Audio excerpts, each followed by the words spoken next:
너희 중에 누구든지 지혜가 부족하거든 모든 사람에게 후히 주시고 꾸짖지 아니하시는 하나님께 구하라. 우리가 지혜가 부족하잖아요. 능력이 부족하잖아요. 그러므로 그런 우리에게 구하라고 말씀하시고 구하면 주신다고 약속하고 있는 것입니다. 그래서 이런 주님 주시는 지혜로 우리는 어려움을 이기고 성장하는 기회를 만들어 가게 되는 것입니다. 오늘 말씀에서도 성도가 당하는 환난은 인내를 만들고 인내는 연단을 만들고 연단은 소망을 만든다라고 약속합니다. 인내와 연단과 소망이 그냥 주어지는 것이 아닙니다. 이것을 일종의 단결하고 볼 수 있잖아요. 무엇이 무엇을 만들고 무엇이 무엇을 만든다 했으니까, 그러면 인내, 연단, 소망이 각각의 세 가지에 점점 높아지는 단계라고 하면 이 단계가 저절로 이루어지거나 저절로 도달하는 것이 결코 아니라는 것입니다. 환난을 만나야 하고 그 속에서 인내할 줄 알아야 하고 인내를 통해서 연단을 길러야 할 줄 알고 그 연단을 통하는 사람만이, 연단을 축적하는 사람만이 소망의 단계에 이르게 되는 것입니다. 우리 교우들이 그런 인생이 되시기를 기원합니다. 하나님의 살아계심을 우리가 알고 믿고, 그리고 그 믿음 안에서 주님이 주시는 그 믿음을 통한 밝음, 그 믿음을 통한 적극성을 우리가 가지게 될 때에 오히려 시험은 우리 인생의 축복을 만드는 전화위복이 되게 되는 줄로 믿습니다. 역사를 돌아보면 언제나 어떤 대단한 인물이 나오거나 대단한 어떤 성과를 이룬 사람들은 언제나 어렵고 위기 중에 나옵니다. 여러분, 이 인류 역사의 대단한 위인이 언제 나오느냐? 대체로 큰 전쟁 중에 나와요. 우리가 1차 대전, 2차 대전을 생각하면 그때는 위인들이 많았습니다. 아주 전설적인 위인이 많아요. 여러분, 우리나라에 지금 우리 군대를 보면 장교가 되고 영관급이 되고 장성급이 되는 사람들은 누굽니까?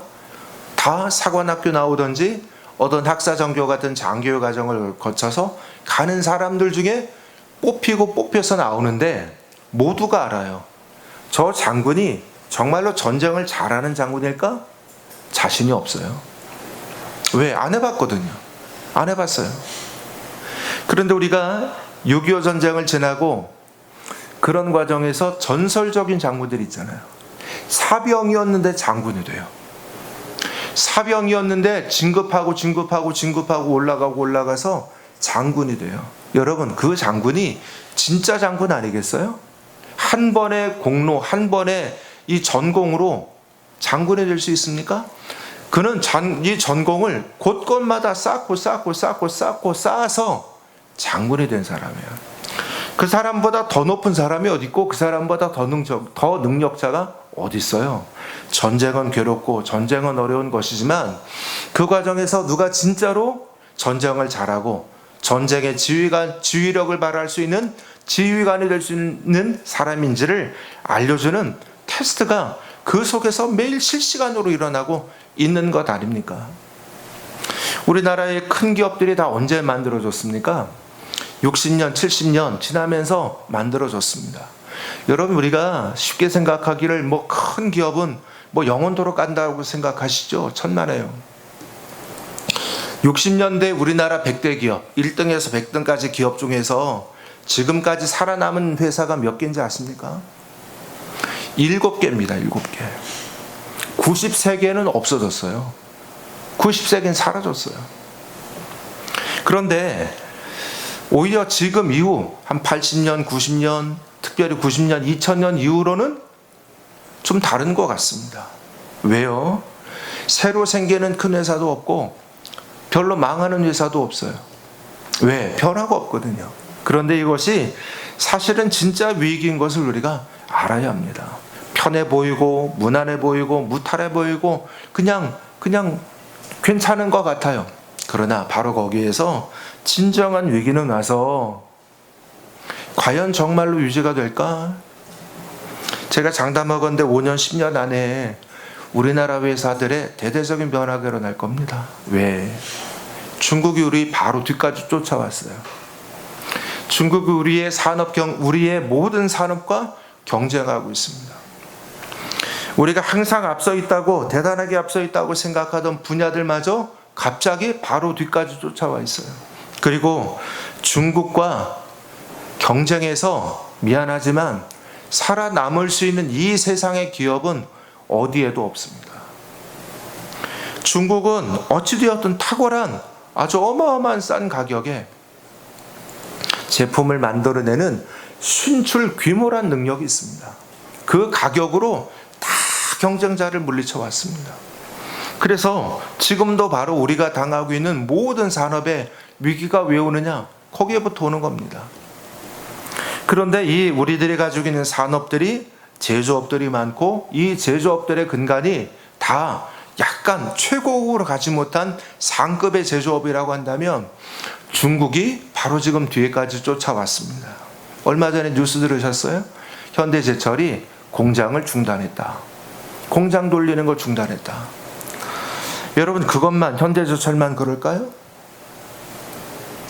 자, 그러면 이런 위기에서 우리가 다 막 부들부들 떨면서 다 망하는 길만 있는 것입니까? 아니요.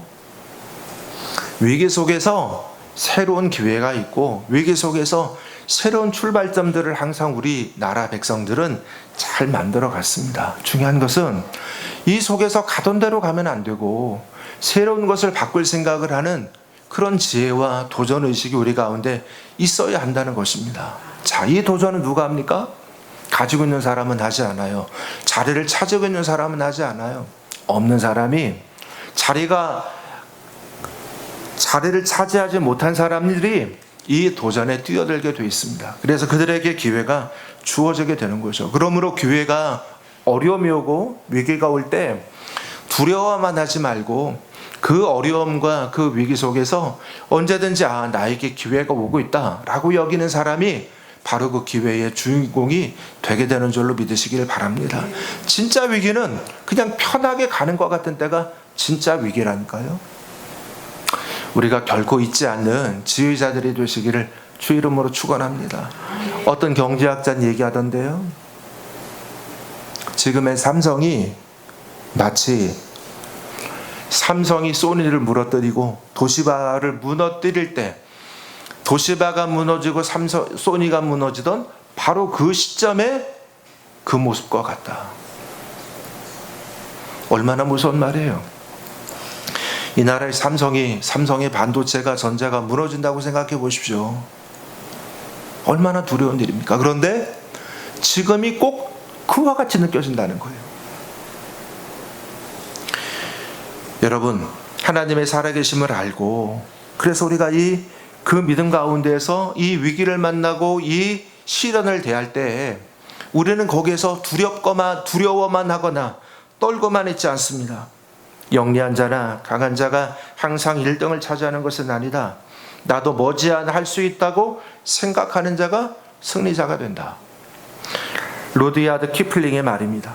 남이 다 안 될 것이다, 할 수 없다라고 할지라도 내게 능력 주시는 자 안에서 내가 할 수 있다라고 믿는 것이 우리 성도의 믿음이며, 이 믿음으로 도전하는 사람이 마침내 승리하는 사람이 되게 되는 줄로 믿습니다. 우리 요즘 도전이라는 단어를 다 잃은 것 같아요. 그런데 여러분, 도전이 없는데 어떻게 성공이 있고 승리가 있습니까? 여러분, 복권 사세요? 사시는 분? 네, 하나 사신대요. 저도 평생에 한 장을 안 사봤는데 누가 가끔씩 한 장 주신 건 있어서 이렇게 있어 본 적은 있지만 제가 사본 적은 한 번이 없어요.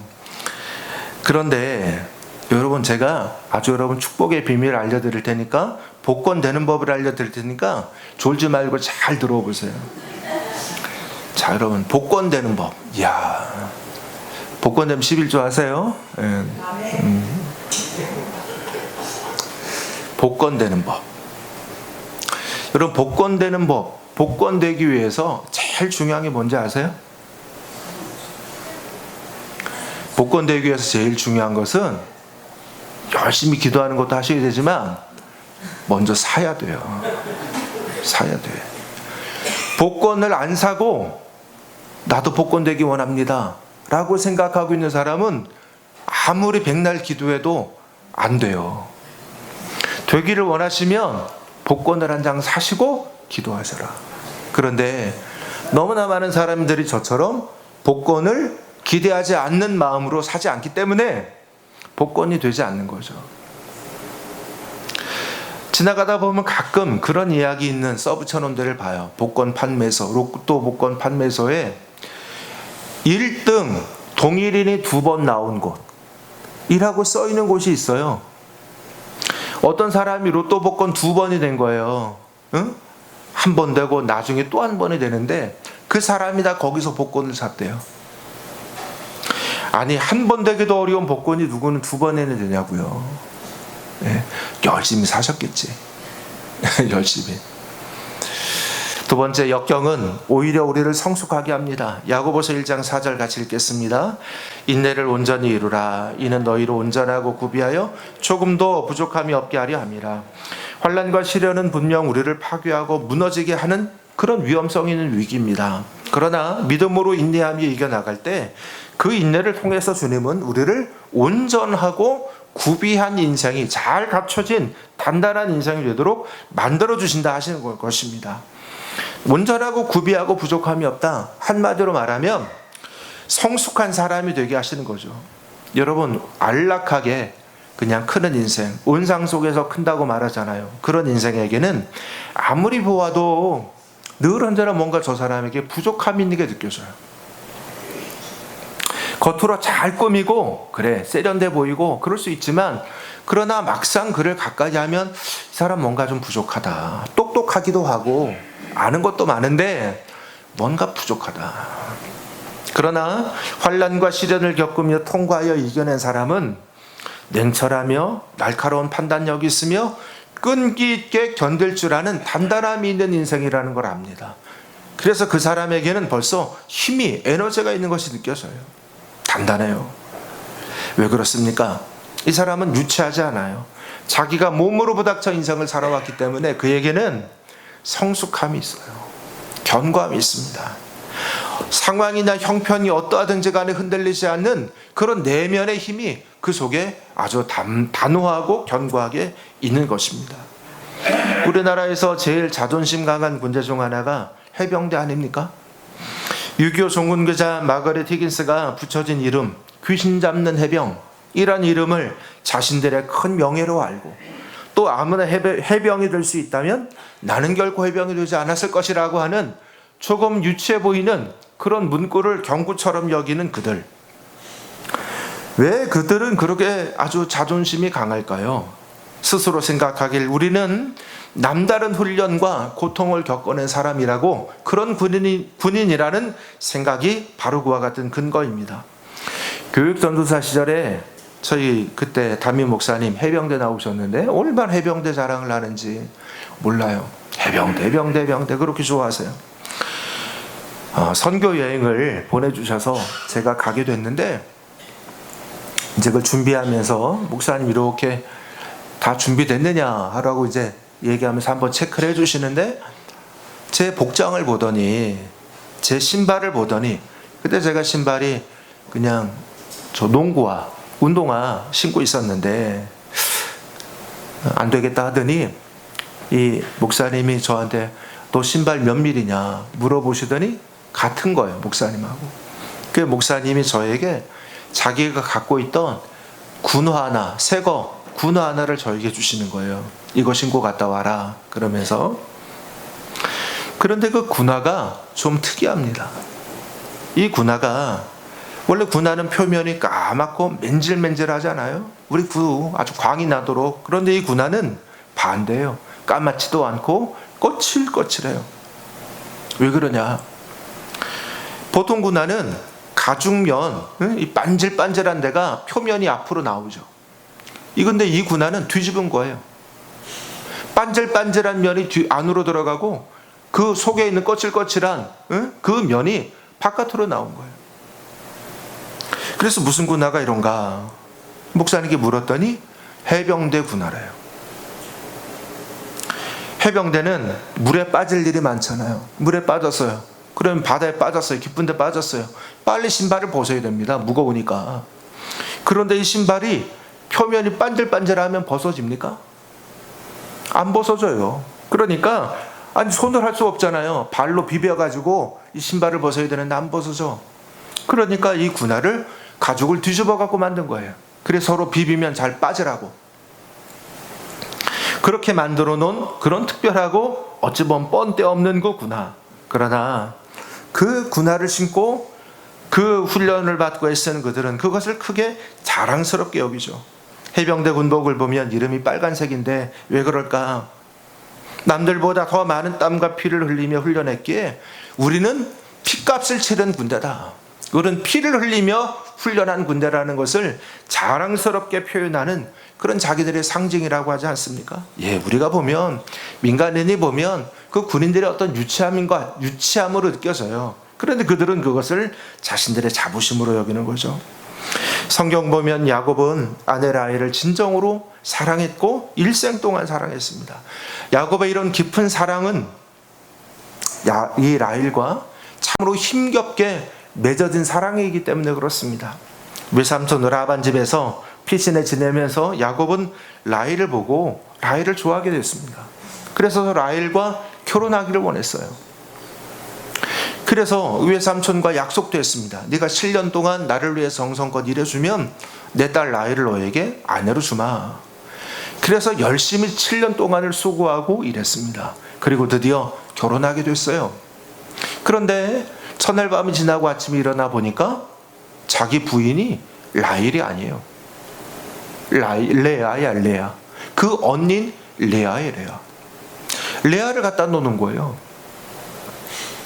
그래서 외삼촌한테 아주 항의를 했죠. 어떻게 이럴 수가 있느냐? 그랬더니 그 외삼촌이 하는 말이 미안하다. 그런데 네가 나를 위해서 7년 동안 다시 일해주면 내가 이번엔 정말로 아이를 주겠다. 그래서 이 야곱이 그 라헬을 얻기 위해서 7년 동안 더 일합니다. 성경에는 그 7년을 어떻게 일했는지를 알려주기를 이렇게 표현하고 있어요. 그 7년을 수일같이 여겼더라. 할렐루야. 7년이 수일, 7년이 며칠 지나는 것처럼 여기면서 세월을 지나고 일해줍니다. 왜요? 너무나 사랑하는 마음이 크니까. 그래서 이렇게 14년의 긴 세월을 견뎌서 얻은 그 아내이기 때문에 더욱더 사랑하는 마음이 깊어지고 커져가는 거죠. 그래서 일생 동안 자기의 아내 라헬을 아주 그토록 야곱이 사랑하고 가장 사랑한 그런 아내가 되었습니다. 여러분, 환난이 있지만 이것이 인내를 만들고 인내가 연단이 소망을 만들어줌을 새길 때 우리는 더욱더 성장하고 승리하는 인생이 되게 되는 줄로 믿습니다. 그러므로 우리 성도들이 역경으로 더욱더 구비하고 성숙한 인생 되시기를 기원합니다. 역경이 옵니다. 하나님 나를 성숙하게 하려고 하신다. 나를 깊어지는 인생이 되게 하려고 하신다. 믿으시길 바랍니다. 셋째로, 역경은 오히려 새로운 자원을 찾게 합니다. 믿음은 역경이 오히려 승리의 발판이 되고 능력이 되게 합니다. 나도 모르는 자원을 찾아내게 하기 때문에 그래요. 믿음의 백성들은 역경을 만날 때 왜 이런 어려움이 오는지 우리가 다 그 이유를 찾으려고 발버둥치지 않아요. 세상의 사람들은 어려움을 만날 때 왜 이런 시련이 왔나, 왜 이런 고통이 왔나, 거기에만 계속 매달려요. 허무한 데다가 지금 애쓰고 있는 겁니다. 그 답을 찾을 수도 없고 찾아본들 의미가 없어요. 중요한 것은 내가 당하고 있는 이 현실의 이 상황을 우리가 이기는 것이 중요하지 않아요. 그래서 우리가 예수 믿는 사람들은 하나님의 뜻이 있겠지라고 믿어요. 이해가 안 되면 일단 하나님의 뜻이 있어서 이 역경을 주셨을 거야 라고 믿고 그 주신 역경을 우리가 어떻게 하면 잘 감당하고 어떻게 하면 잘 하나님의 뜻대로 잘 내가 교훈을 얻으며 선용할지에 관심을 가지죠. 그러면서 인내해 갑니다. 히브리서 10장 36절 읽어보겠습니다. 너희에게 인내가 필요함은 너희가 하나님의 뜻을 행한 후에 약속하신 것을 받기 위함이라. 시험을 인내하고 이길 때 하나님이 우리에게 약속하신 것을 받게 되는 줄로 믿습니다. 인내한 사람에게 약속한 것이 주어지지 인내하지 않는 사람에게는 주시는 것도 받을 것도 없어요. 교우 여러분들이 잘 인내해서 하나님이 주시는 것을 받는 인생이 되시기를 기원합니다. 그러므로 우리가 조금 인내할 줄 알아야 돼요. 요즘 많이 어렵죠?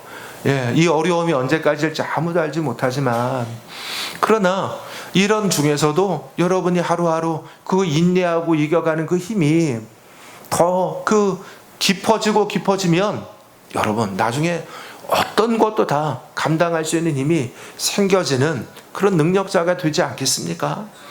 성경의 믿음의 사람들 중에서 역경이 없고 순경만 있는 사람들이 있어요. 한 사람이라도 그런 사람이 있나요? 물론 그 중에 아주 좀 편안하게 가본 사람이 있죠. 누굽니까? 누굽니까? 이삭. 예. 그런데 여러분 이삭하면 생각나는 거 있으세요? 이삭하면 참 이삭의 인생은 이런 있었지. 생각나는 게 있냐고요? 없어요. 이삭한 뭔 생각이 있어요? 아무것도 기억나는 게 없어. 그러나 아브라함이 됐든지 또는 야곱이 되었든지 요셉이 되었든지 할 얘기가 너무너무 많고 우리가 그들의 인생을 통해서 수도 없이 교훈을 얻을 것이 끝이 없잖아요. 왜?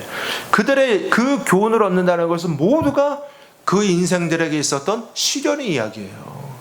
시련이 있었지만 그들이 믿음으로 이겼고 그 믿음 중에 하나님이 인도하시고 복 주신 이야기예요. 차고도 넘치지 않던가요?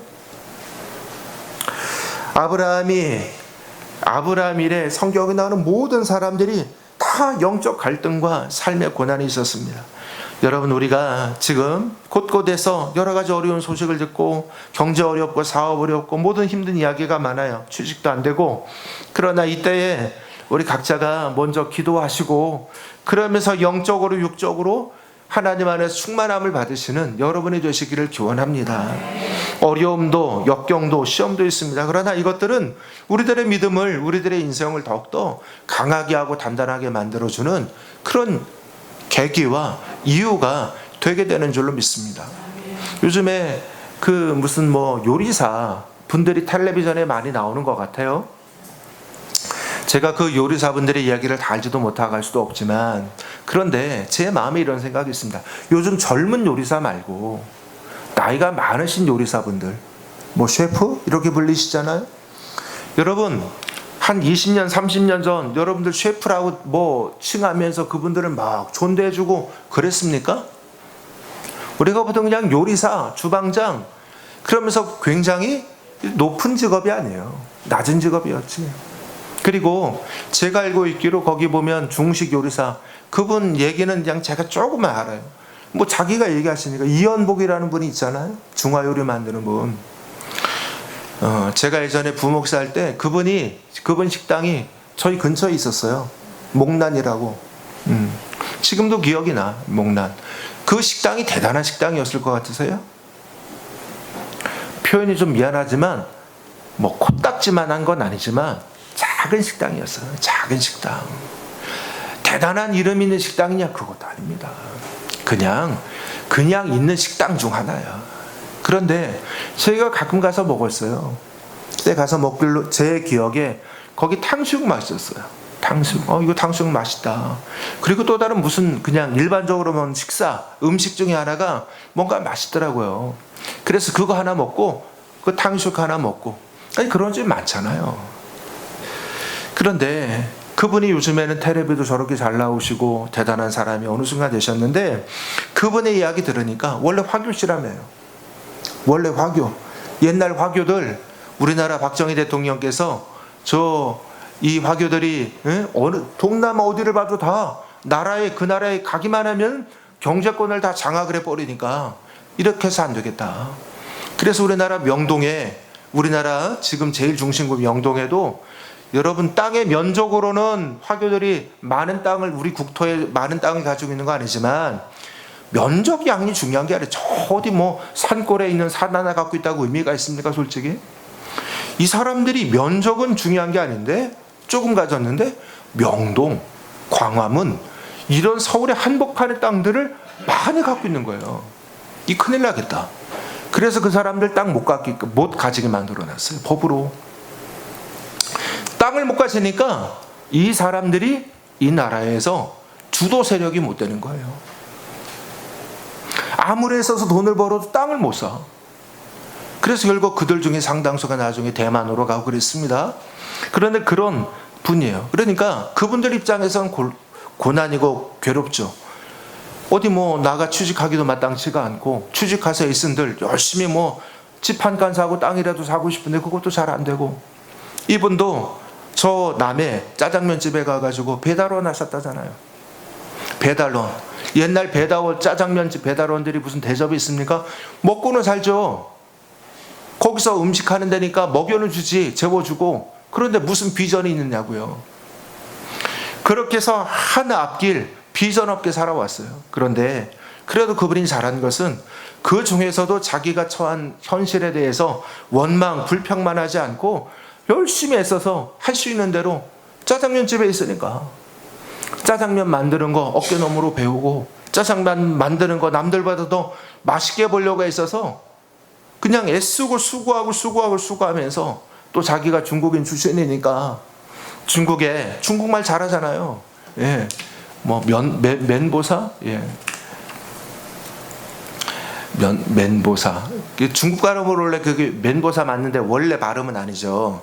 맨바오샤 이렇게 되는 걸로 아는데, 아무튼 그런 거 중국말 하니까 자기 그런 거 더 전문적으로 조금 더 남들보다 앞서서 연구하고 하면서 애쓰고 수고했는데 어느 순간 갑자기 텔레비전에 요리사들이 등장하게 되고, 각 분야마다 이 분야는 어떤 요리사가 잘합니까 할 때에 중국 요리 누가 잘 만드나?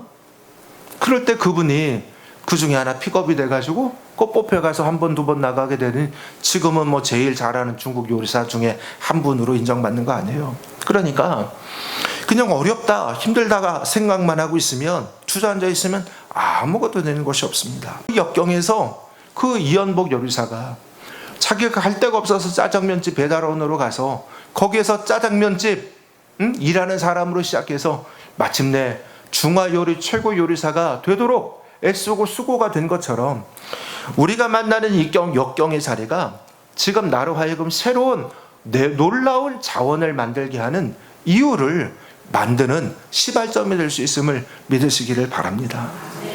제가 참 좋아하는 책 저자의 이야기입니다. 이분은 어린 시절이 어두워요. 공부도 곧잘 했는데 가정 형편 때문에 고등학교 진학을, 일반 고등학교를 갈 수가 없었습니다. 돈이 없어서. 야간 상업고등학교를 갔어요. 상업고등학교 가는데 그것도 야간이에요. 그래서 이분이 그 학교를 간 이후로 내내 주변에서 이분을 보기만 하면은 늘 언제나 손가락질 하면서 하는 얘기가, 아유, 저거 딸아재 학교 다닌다. 요즘 어린애들은 딸아재가 뭔 말인지도 모를 거야. 모르지, 예송아. 딸아재 학교 다닌다. 후지다는 말보다 더 이렇게 멸시하는 말. 딸아재 학교. 내내 그 말을 듣고 조롱을 당했습니다. 그 열등감이 졸업한 후에도 가슴속에 박힌 가시처럼 그를 괴롭혔어요. 그래서 자기가 누구에게든지 자신이 어느 고등학교 나왔는지 얘기하지를 않습니다. 너무너무 싫으니까. 그런데 몇 년 후에 이분이, 그 몇 년 후에 예수님을 믿게 되었어요. 할렐루야. 기적이 일어나는 겁니다. 이제 이분은 예수 믿게 됐어요. 그리고 그 예수 믿는 신앙 가운데 이 사람이 어느 순간 열등감이 싹 안개처럼 사라졌다고 고백을 해요. 그것은 그가 성경에서 자신의 새로운 신분을 찾게 되었기 때문입니다. 그는 성경을 읽으면서 성경에서 놀라운 말씀들을 발견하는 거예요. 자신에 대한, 성경 보니까 자기가 막 깨우치는 거죠. 나는 할 수 있는 사람이다. 이전 것은 지나갔으니 보라, 새로운 피조물이 이제 내가 되었다. 나는 택하신 족속, 왕같은 제사장, 거룩한 나라, 하나님의 소유된 백성이다. 이게 나라는 거예요.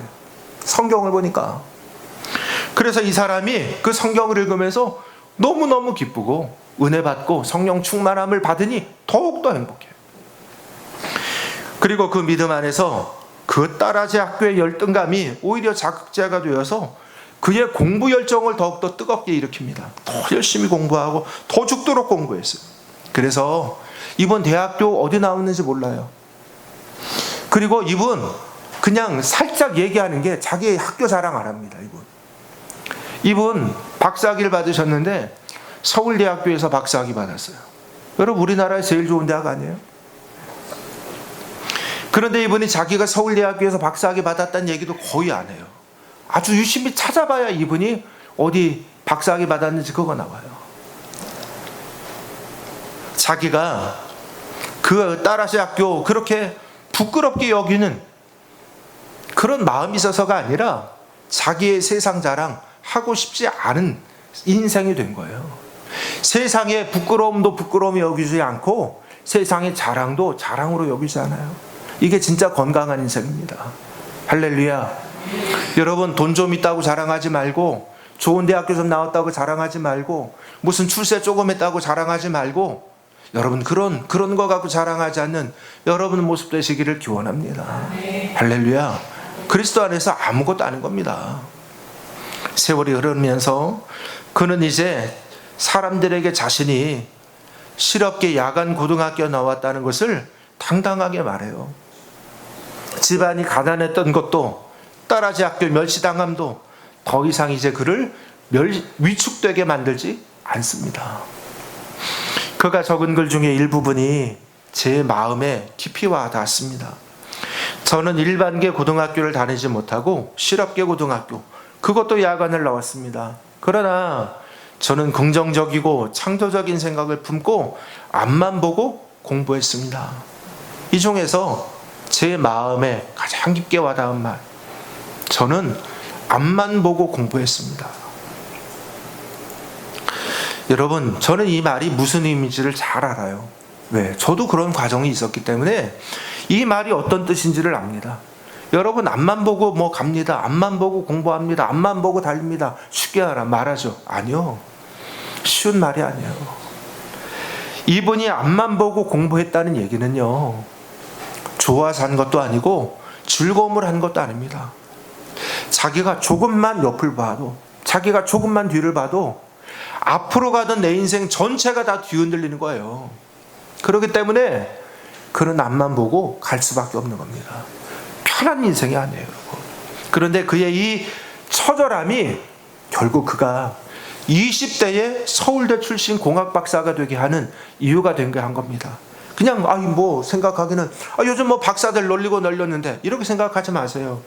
이분은 서울대에 나와서 그 공학 박사하고 70편의 논문을 썼고, 그리고 10개의 특허를 가지고 있는 그런 사람이에요. 수처리, 물처리 전문가가 되었습니다. 우리나라에 그런 수처리 공학의 전문가가 되었다고. 이분은 공학 박사, 수처리 분야에 이런 특별한 능력을 가진 전문가, 교수, 그리고 특별히 신앙으로 복된 인생을 만든, 그것을 자랑하고 고백하는 교회 장로님이 되었어요. 할렐루야. 곽종은 장로님, 그 곽종은 장로님이 그랬듯이 우리도 십자가의 도가 멸망하는 자들에게는 미련한 것이고 구원을 받는 우리에게는 하나님의 능력이라고 하는 것을 잘 믿고 하나님 안에서 우리에게 주시는 새 능력을 얻어서 그 능력을 품고 의지하고 살아가는 주님의 자녀들 되시기를 기원합니다. 아멘. 그 안에서 새 힘을 얻는 인생이 되시기를 기원합니다. 아멘. 여러분, 어려운 역경이 있습니까? 시련이 있습니까? 나의 삶에, 나의 가정에, 사업장에 여러분을 찌르는 가시들이 있습니까? 그러나 낙심하지 마십시오. 왜냐하면 주님의 백성에게 역경은 오히려 태산 같은 믿음을 만들어주고, 그리고 우리의 인생을 진정으로 축복된 길로 나아가게 하는 길을 열어주는 통로가 될 것이기 때문에 그렇습니다. 여러분이 만나는 이 역경이 지금은 고통이고 눈물이지만 잠시 후에도 그럴까요? 잠시 후에는 감사가 될 것이고 잠시 후에는 우리의 기쁨의 제목이 되게 될 줄로 믿습니다. 그런 인생, 그런 우리 성도들 되시기를 주님 이름으로 축복합니다.